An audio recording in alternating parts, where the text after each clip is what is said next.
Assalamualaikum warahmatullahi wabarakatuh. Nama saya Wahyu Putra Santoso, NPM 2016-011063, kelas reguler A jurusan Sosiologi. Nah, dalam video kali ini saya akan mereview video dokumenter berjudul Kinipan, serta menganalisis konflik yang ada dengan kaitannya materi struktur sosial yang sudah saya pelajari selama perkuliahan. Dalam video berjudul Kinipan ini, di awal video ini kita diperlihatkan kondisi hutan adat yang terinvasi oleh perusahaan sawit dan masyarakat Kinipan yang tersingkir di Kalimantan Tengah. Film ini berisikan banyak kritikan terhadap kebijakan pemerintah mengenai restorasi hutan atau memulihkan lingkungan hidup yang malah mengakibatkan kerusakan hutan dan krisis yang terjadi di lingkungan masyarakat adat. Pemerintah dinilai mengesampingkan peran tradisional masyarakat dalam pemulihan hutan. Film ini berdurasi sekitar 2 jam 38 menit, dibagi menjadi beberapa subbab agar memudahkan penonton memahami konflik dan inti permasalahan pada setiap tema yang berbeda. Dalam film ini ada 2 aktor berbeda sebagai penggerak cerita yang berpengalaman di setiap bidangnya. Yang pertama bernama Basuki Santoso dan yang kedua ada Ferry Irawan. Secara garis besar, konflik dalam film ini memiliki permasalahan yang sama, yakni pertentangan antara masyarakat adat dan perusahaan yang sudah mendapatkan izin pemerintah. Konflik ini terjadi karena prinsip restorasi dan konservasi hutan tidak memikirkan nasib masyarakat adat yang tinggal berdampingan di hutan tersebut. Kinipan memandang proyek ekosistem melibatkan masyarakat sekitar dan masyarakat adat yang sudah punya konsep sendiri sejak lama dalam memanfaatkan dan menjaga hutan. Konflik bermula dari masalah perizinan antara masyarakat Kinipan dan perusahaan sawit di Kalimantan Tengah. PT Sawit Mandiri Lestari sudah mendapat izin pemerintah dan Kementerian Agraria dan Tata Ruang untuk pelepasan lahan hutan seluas 19.000 dan 9.400 hektar untuk hak guna usaha. Artinya, hutan tersebut yang masuk dalam jangkauan tersebut bisa dialihfungsikan untuk apa saja. Di antara luas lahan yang disebutkan tadi, yang diizinkan pemerintah tersebut terdapat 5 hektar yang masuk dalam wilayah adat Kinipan.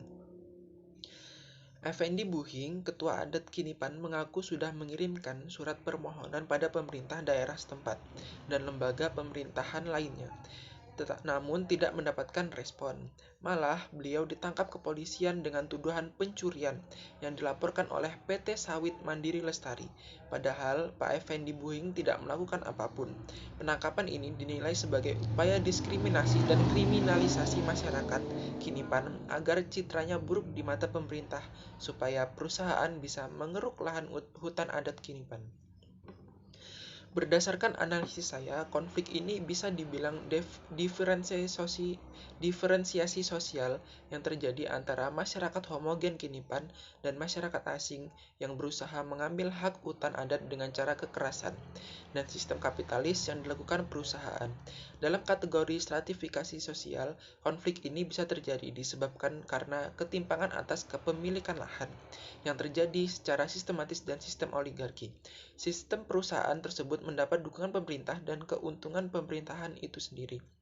Dalam akhir film ini ditutup dengan konflik kebijakan pemerintah yang menjalankan proyek raksasa yang disebut food estate. Pemerintah menurunkan serdadu untuk mencetak sawah. Proyek raksasa ini dinilai berdampak serius pada lingkungan hidup karena eksploitasi yang berlebihan. Luas lahan masif terpusat dengan komoditas monokultur dianggap tidak aman. Potensi gangguan seperti serangan hama akan membahayakan bagi daerah-daerah lain di Indonesia bergantung pada food estate ini. Analisis yang saya dapat dari konflik selanjutnya adalah adanya perbedaan peran antara kelompok dan konflik antar kelas sosial di akhir film ini. Dalam konflik ini, saya menganalisis terjadinya perselisihan antar kelas sosial di masyarakat adat. Masyarakat adat suku anak dalam tersebut dan perusahaan pemerintah yang menjalankan food estate saling bertolak belakang dengan suku anak dalam di sana. Food estate dengan konsepnya yang mengeksploitasi lahan secara berlebihan dan pengelolaan lahan yang terpusat sangat berbahaya bagi ekosistem. pertanian rakyat dalam mengelola sawah sejak 38 tahun lalu oleh Transmigran di Indonesia dinilai lebih baik menerapkan konsep lumbung pangan secara terpisah-pisah di masing-masing daerah demi keamanan dan kelestarian lingkungan hidup daripada membuat kompleks pertanian terpusat dalam skala luas. Meskipun saling bertolak belakang dan kontradiktif satu sama lain, mereka masih menjadi satu kesatuan yang tidak dapat dipisahkan karena pemerintah memerlukan bantuan masyarakat suku anak dalam untuk mengelola konsep food estate dan suku anak dalam kehidupannya bergantung pada hasil dari kebijakan food estate yang dijalankan pemerintah Indonesia. Menurut saya, film ini sangat wajib untuk ditonton karena banyak pesan, kritik, dan pelajaran yang dapat kita ambil dari film ini agar kita lebih kritis dan open-minded dengan kondisi sosial yang terjadi di Indonesia, khususnya lingkungan sekitar kita.